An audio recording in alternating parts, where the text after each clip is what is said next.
People ask this question a lot. Do I need to burn slowly? Do I need to do a slow startup? I've read I need to cure the stove. What's the protocol here? And so really, these are things that have different answers depending on a few different things. So first and foremost is if you have any setting mortars or materials in your stove at all. In other words, anything that is going to cure from wet to hard that's more than just drying out, right? Like setting, like cement or lime-based type active mortars. If you have any of those, then you definitely want to cure things slowly as possible.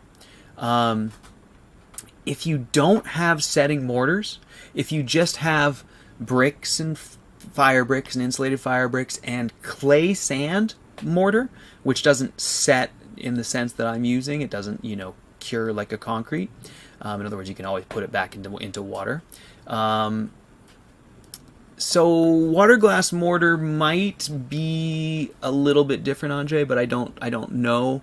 I don't think so, although it is a setting mortar. But here's what I'm going to say. And actually, in your core, I wouldn't worry too much about it because the core is going to go through really dramatic temperature changes anyways. So with regards to the stoves, typically what I say is no.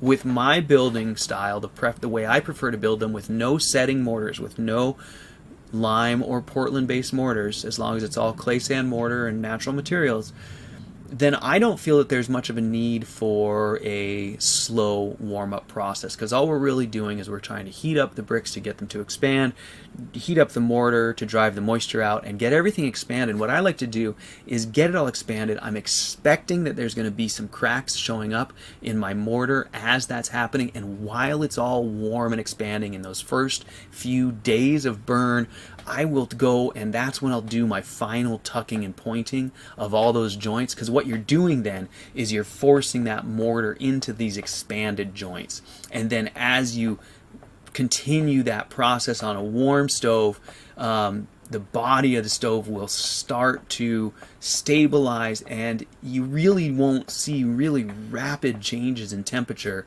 in the body of the stove ever. Not like you see around the core. So in my experience, it's just fine to go ahead and fire it up and run it hot.